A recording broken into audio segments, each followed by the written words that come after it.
It has been a dreary day across Hampton Roads. This evening, many of you started telling us what the wintry mix had on the outskirts of Hampton Roads. We got a look at some areas around Richmond where the snow was falling earlier this evening. This messy weather is making its way closer as we approach the overnight hours. Let's check in now with Jeff to find out what's in store.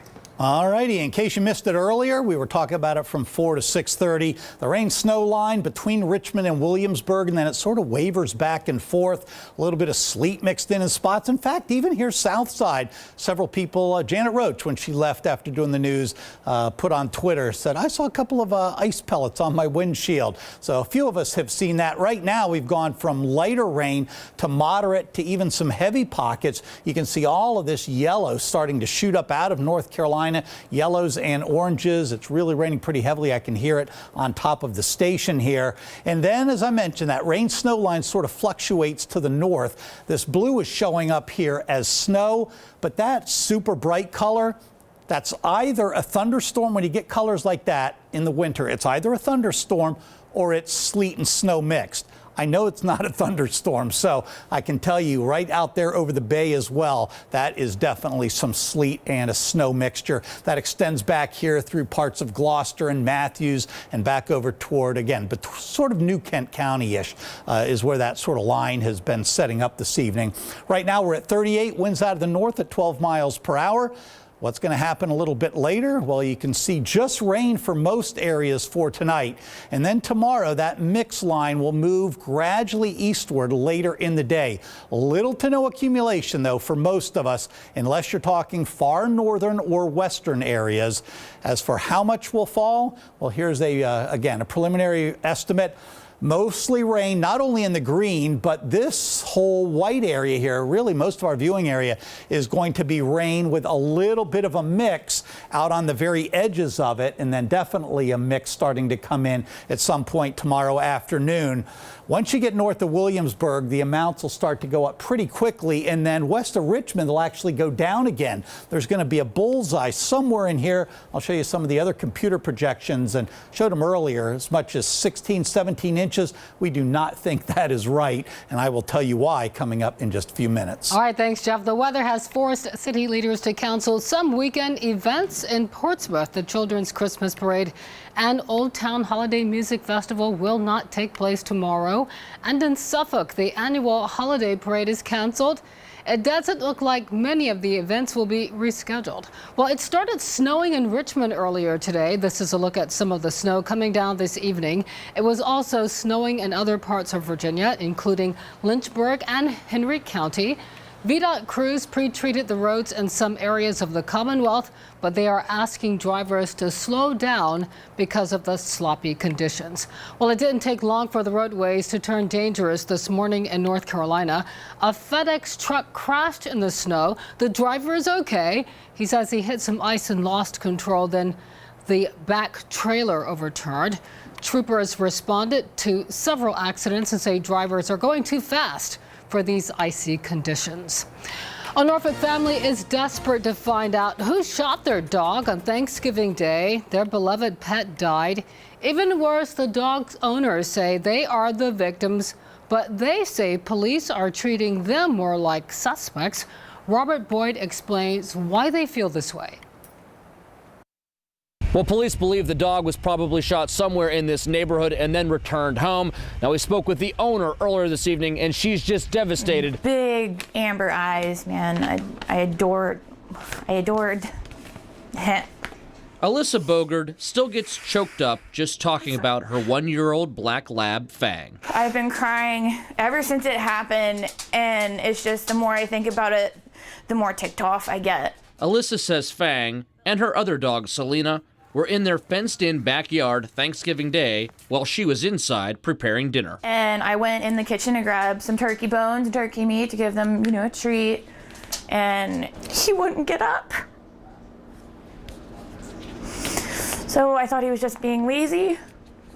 But then I actually looked, and he was covered in blood.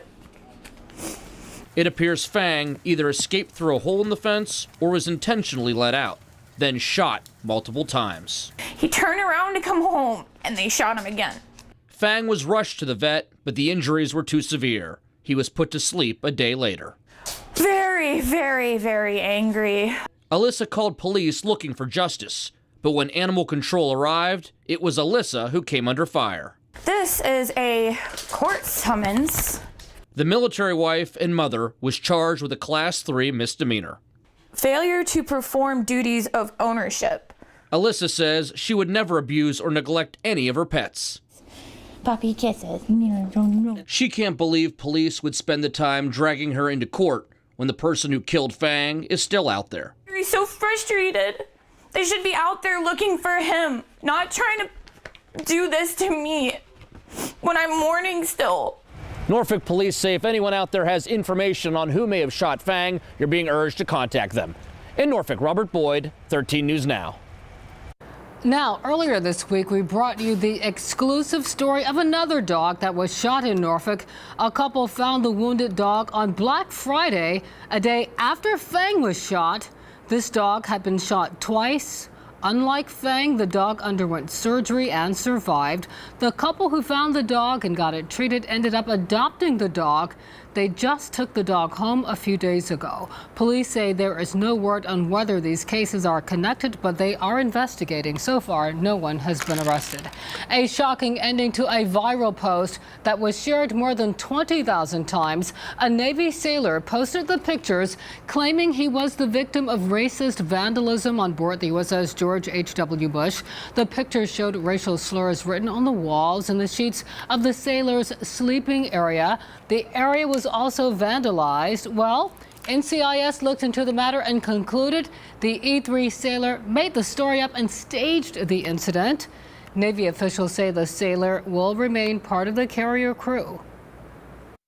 We value every single one of our sailors, and they're young and sometimes make mistakes. We've felt that administrative punishment was the best course of action. He's received some additional training and some counseling. Navy officials would not say why the sailor came up with this story. We also reached out directly to the sailor, but he did not respond. Investigators say a fire at an Amazon facility in Chesterfield County is suspicious. Fire officials say employees saw smoke coming from a shipping bin around 5 o'clock this morning. A supervisor put the fire out, but the shipping center was evacuated and disrupted work for a few hours. Several agencies are investigating, even bringing in the bomb squad and canines. Amazon says the fire should not affect deliveries. Well, tonight, thousands of firefighters continue their all-out battle against 6 major wildfires that are scorching Southern California. Tonight, we learned authorities confirmed the first death connected to the wildfires. A medical examiner says a 70-year-old woman was killed in a car crash as she was trying to escape Wednesday night. Officials say her cause of death was blunt force trauma along with smoke inhalation and burns. ABC's Marcy Gonzalez has more on the progress tonight on the front lines.